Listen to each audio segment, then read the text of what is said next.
Hello everyone. I wanted to talk about stress today, which is one of the major triggers for migraine. Definitely something that you need to be aware of and how to control and how to manage. There are five things that have helped me in the past trying to manage and decreasing the levels of stress in life. One of them is probably number one for me is exercising. I think it provides an opportunity to, release all the tension and also get some of the dopamine effects that usually you get after a really intense workout. Well, depending on your condition, I think there's many options. There's really not one size fits all type of you know exercise to recommend. It all depends on what you can manage. Definitely something aerobic if there's not too much muscular tension is something recommendable. But even like Zumba classes, yoga, some of the Yin classes, which is focusing a lot on stressing the muscle for relaxation is very helpful. It could be spinning classes. It could be anything that gives you that boost of energy that is going to help you kind of relax at the very end and definitely get that dopamine effect once you're done with your workout. I would recommend the exercise as early as you can do it, just to start off the day right. And I'm not saying 4 a.m. or 5 a.m. It's just first thing in the morning before you go to work. Probably something that is going to be very helpful to get you started on the right foot. Definitely try different things and see what works best. And even walking, it could be the exercise that you choose for yourself, but that's the number one tip. Number two is meditation.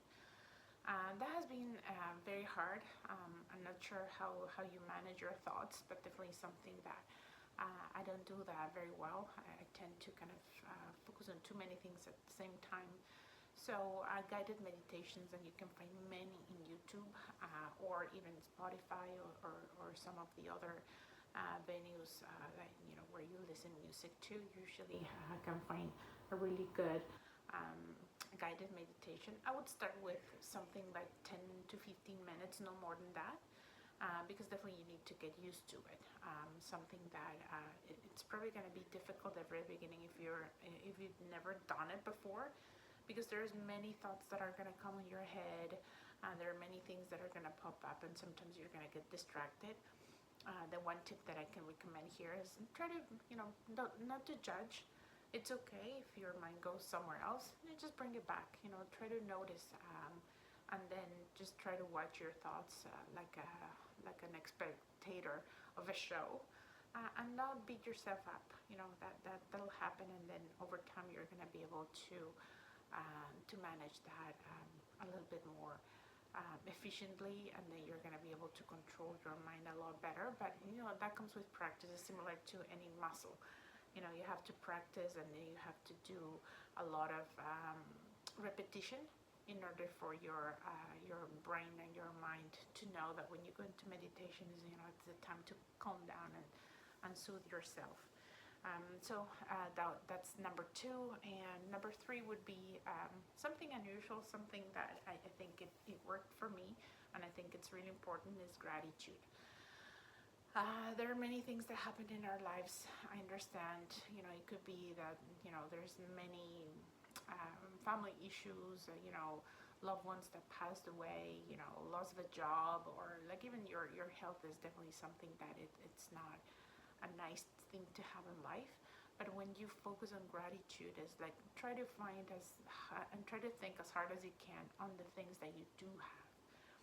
So if let's just say that pretend for a second that you do have your full physical health in terms of your members. Like, be thankful of I can move my arms, I can move my legs, I can breathe. I mean, the fact that you woke up today, it's something that you could be thankful for. So sometimes when there's many things happening in life, and especially health-wise, we tend to focus on the problem too much, but then there's like another thousand things that are going right. So it could be that you have a very nice spouse, or there you could kids that are doing well, or you have a pet, and that pet gives you a love that you look for, in terms of need. That you have a bed, that you have food. I mean, there's many things that you can start thinking about throughout the day. And every time you try to catch yourself when you're thinking about, maybe your illness and, a pain or things like that, maybe just try to catch yourself and say, okay, I'm just going to shift into what am I thankful for? What do I have right now, right this second, that maybe somebody else doesn't have, and then you can be thankful for that. Is going to bring a better light in your life, and then definitely that attitude is going to help you manage your situation a lot better. So number 4 is pretty close to gratitude, but in a different way, is controlling your thoughts. So basically, I don't remember who I heard this phrase from, but it's like think about what you are thinking about. That's so important. For myself, that has been a game changer, and I'm not going to pretend that I've mastered it, but I think it's really, really helpful. So if you're a negative person, try to think about what you're thinking about, try to rationalize it. So let's just say that you have a lot of pain, or if you suffer from vestibular migraine like I do, if you have a lot of dizziness, when that happens, try not to go into the spiral of, it's never going to change, like I'm never going to get better, I'm not going to have any solution, like this is my life, I am useless, or I'm never going to be a normal person again. Try to shift that into things that are helpful. So it's like, okay, right now I have dizziness or pain, but I know because of past experiences that this is going to pass and I'm going to feel better. So try to focus on that, and it's like just try to change every single thought into something positive if you can, or at least something more neutral that is not going to be kind of the doom and gloom that usually attack us when we're in the middle of, let's say, a migraine attack. So thinking and being aware of what you're thinking about is extremely important, so you can change it.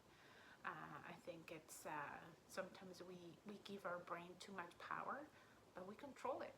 We should try to manage that. It's like, like brain, like today we're not gonna go into that path. We're gonna think about something that is gonna be helpful. So in the middle of an attack, if I'm under a lot of pain, it's like, okay, what are the things that, let me just try to remember what worked in the past so I can try to do that now.